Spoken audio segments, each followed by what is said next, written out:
Hey y'all, Matt Smith back here with you. Early Sunday morning, week 2 SEC recap. 13 games to get through yesterday. Really good day for the league. Went 12-2 despite being an underdog in 4 or 5 games. So a real solid day for the league. Some big non-conference wins. Conference opener was a really good game. So let's get into that. Long day of football, looking a little scraggly this morning here. But let's roll. So we'll start with the biggest win of the day for the SEC. That was Arkansas. I've been so impressed going back. I say it every week with this coaching staff, with what Sam Pittman has done, with what his coordinators, Barry Odom and Kendall Briles, have done with this team. And they did it again on Saturday night, just whipping Texas on both sides of the ball at the line of scrimmage, putting their players in advantageous positions. 40-21 win for the Hogs. It wasn't even that close. It was 40-14, a late touchdown for the Longhorns there.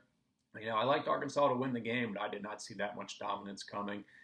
Texas was completely embarrassed at the line of scrimmage again. It's Texas. We've seen this for a decade now. It's embarrassing. Steve Sarkisian's got some work to do. Good start last week against Louisiana Lafayette, but that was alarming. Hudson Card didn't play great at quarterback, but he had no help around him. Again, the line of scrimmage was controlled by the Hogs. And just so impressed with what Arkansas does week in and week out to maximize the talent they have, which isn't a ton. But couple that with the atmosphere last night in Fayetteville. It was rocking and rolling. Great win for Arkansas, and I think they'll be a ranked team when the polls come out later today. Other big win, Mississippi State, non-conference win over NC State. I thought the Wolfpack would go down there and win. I, of course, overlooked Dave Doran's history of playing on the road as a slight favorite, a slight dog, or in a competitive matchup. They usually lay eggs, and NC State laid a big one last night. Kick return touchdown to open the game for Mississippi State. Defense is salty. For all the praise I give Barry Odom at Arkansas, I probably need to do the same for Zach Arnett at Mississippi State. That defense was great last night, shutting down a pretty potent NC State rushing attack. 24-10 win for the Bullies. Wasn't even that close. A late touchdown for the Wolfpack. They're 2-0. Survived that game last week against Louisiana Tech, and now a fun one next week at Memphis. Another good litmus test for Mike Leach's team, I think. Pitt and Tennessee, wild start to the day. Sloppy game, penalties, mistakes. The officiating was bad. Pitt had a punt blocked early that gave Tennessee an early lead, but the steady hand of Kenny Pickett, a good complement of skill position talent for that Pitt offense. That was the difference. They built a lead, hung on late, got a goal line stand, got a couple turnovers. Joe Milton for Tennessee. Again, it was comical early on in that game how many open receivers he was missing by overthrowing them by 5 or 10 yards. It's remarkable. It was Groundhog Day on every play, it felt like, for the Vols. He got hurt. Hendon Hooker came in, fared a little bit better. But the Vols definitely have some quarterback issues. The offense is fun to watch. Defense is bad, kind of like what we thought all summer for this team. But Kenny Pickett was the difference, as I think most of us thought it would be yesterday. Pitt 41, Tennessee 34. Missouri, Kentucky, the SEC opener, that was a fun one. The stat line would show you that Kentucky kind of dominated. They held the lead for most of the game, but Missouri came back late and tied it. Kentucky had to score late to win it. And they went back to the old mashed potatoes, the ground game. Over 300 yards on the ground against the Tigers. Chris Rodriguez went over 200 yards. And Will Levis, the quarterback, played a little bit worse, I thought, than he did last week, of course, against a tougher opponent this week. But did just enough, made some big throws, complemented that mashed potato running game. He was the gravy that this offense has been lacking for years, and that's why the Cats are 2-0. Big win over a peer team in Missouri who fought hard but had some protection issues for Connor Bazelak. He took a beating. He was hurting by the end of the game. But they fought back hard. They're a pretty solid team. Eli Drinkowitz is doing a good job. And to not play that great, get dominated on the stat sheet and only lose by 7 in a tight game that was tied late in the fourth quarter. Decent performance from Missouri, but from a standings perspective, a huge win for Kentucky. They should be 4-0 when Florida comes to town in 2 weeks, and Lexington should be on fire for that one when the Gators come calling. Alabama, not much to touch on the game specifically, but another tough injury a week after Christopher Allen went down with the season-ending injury. Another outside linebacker, their star, Will Anderson. He left the game with a knee injury. We don't think it's going to be as serious as Allen's, but status definitely up in the air for next week's games at Florida. So the one thing Alabama wanted to avoid yesterday was injuries. For 2 people specifically, it was Bryce Young and Will Anderson, and that did not happen as Anderson had to leave the game. So all the best to him. Hope he's out there next week when Alabama goes to Gainesville. Texas A&M needed a late comeback to survive Colorado. Haynes King goes out early in that one with a leg injury. Zach Calzada comes in, just couldn't get the Aggies into the end zone against a very salty, physical Colorado defense.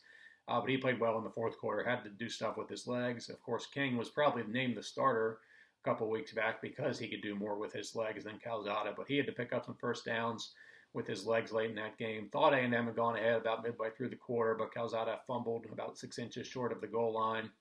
Colorado recovered, defense played great and got him the ball back, and Calzada led the drive that finally got the Aggies in the end zone.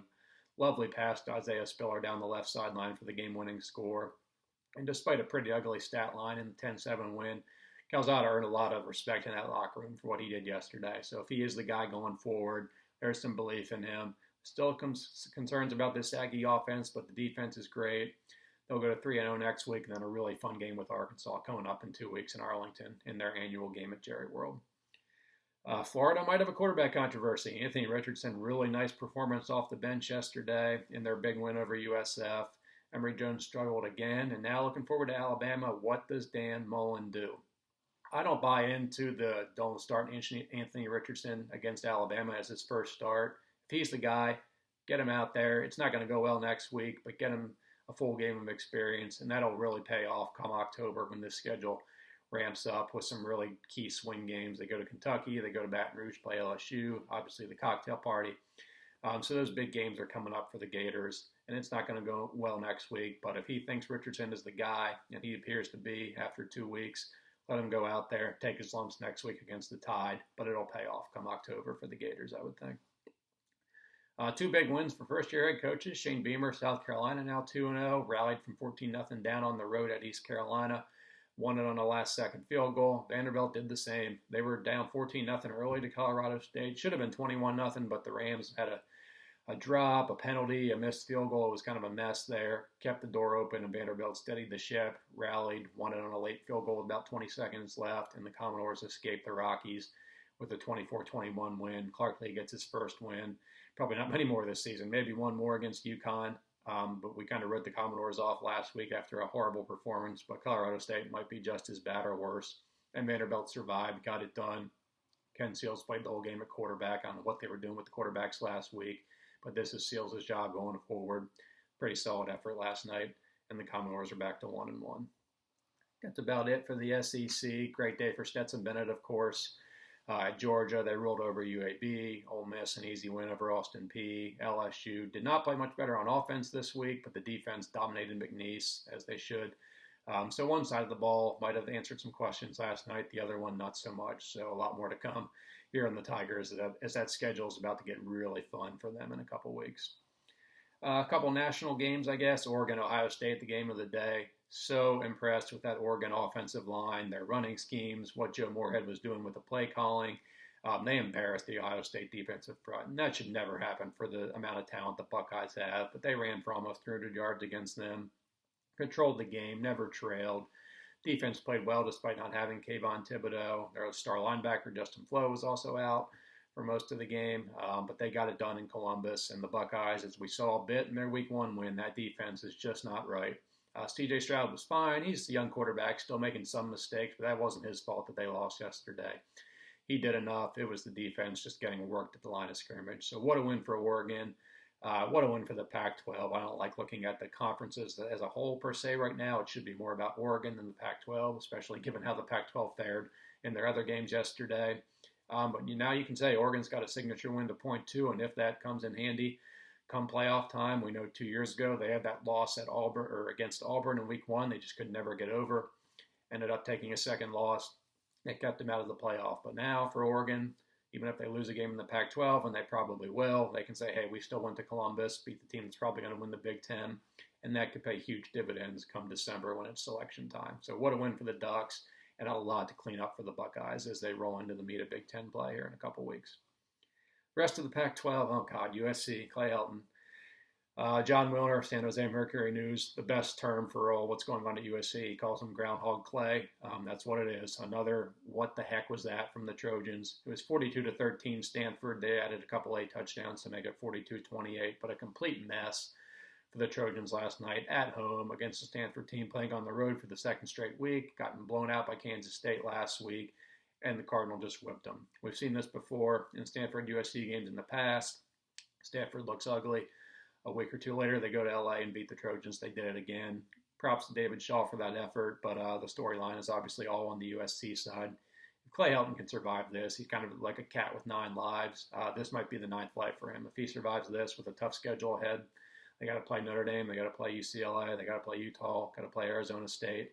If he can salvage this and get a 9-win season out of this team, that'll be a miracle, because that was a complete mess last night and a lot of angst again in Los Angeles, and rightly so. Rest of the Pac-12, really bad day for them. Cal gave a pretty good effort at TCU, lost by 2. That was a winner. Not a good gambling day for me yesterday. I think when I went 2-3, but Cal plus 11.5, easy winner at TCU. Horned Frogs pulled that game out, 34-32, I believe. But Arizona blown out by San Diego State. Utah loses to BYU for the first time in 11 years. What else do we have? Washington, terrible performance at Michigan. More on that in a second. But not a good day for the Pac-12 as a whole. But the Oregon win, kind of like last week with UCLA, beating LSU, one big win overshadowed a bad day for the league. Big Ten, circling back to that Michigan win over Washington. So impressed with that running game. Washington's offense is atrocious, but their defense is pretty solid, and Michigan ran right over them. So 2 weeks, 2 good performances from the Wolverines. More tests to come, obviously, for them, but overall, could be a pleasant surprise, I think, for Michigan this year. They look like a pretty complete team. Obviously, haven't played a well-rounded team yet, but overall, 2 games, that's all we got so far. Good start for Jim Harbaugh and the Wolverines. Iowa, they did it again. That defense forcing turnovers for the 2nd straight week. Going to Iowa State, Cyclones had that black and gold monkey on their back they have not been able to get off, and it's still on there. Ugly game for Brock Purdy and Breece Hall in that Iowa State offense. 27-17 win for Iowa, controlled by the defense and forcing turnovers again, just like they did last week against Indiana. And I think we'll see Iowa ranked number 5, number 6 or so this week. That is a nasty defense. And looking at the schedule, you're thinking an 0-2 start was quite possible. Well, now they're 2-0. Schedule starts to ease up a bit. And they'll be pointing to a huge game with Penn State at home in a couple weeks. That should be a big one in the Big Ten title race in both divisions there.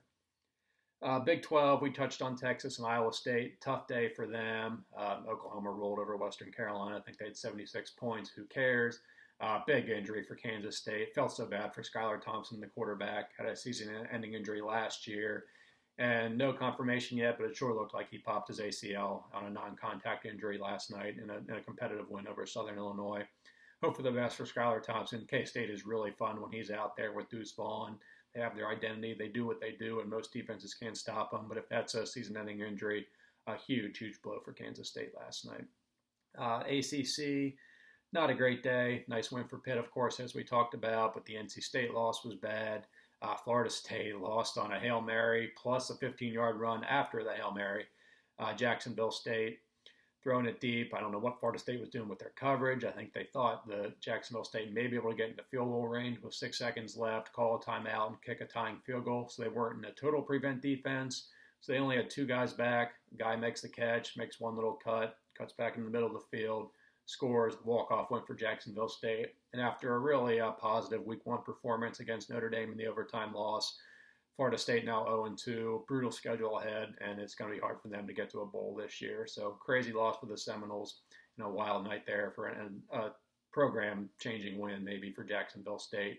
Certainly one they'll remember forever. They're going to Tallahassee and winning in Doak Campbell Stadium. So I think that's about it. We'll wrap it up there. Week 3 next week, couple good games. I wouldn't say the slate is loaded, but fascinated by Auburn at Penn State next Saturday night in State College. That'll be a fun one. Cincinnati and Indiana's a good game. I don't think Florida's going to have much for Alabama, but you never know. They gave a heck of a game in the SEC title game last year, so we'll hope it's competitive at least, but hard to pick against Alabama winning big in any game right now. So thanks so much for watching. Please subscribe. Let me know in the comments below what you thought about Week 2. Reach out to me on Twitter at MattSmithCFB. Written recap will be up shortly on SouthernPigskin.com. Thanks so much for watching, guys. I'll be back Tuesday, Wednesday to preview Week 3. See y'all.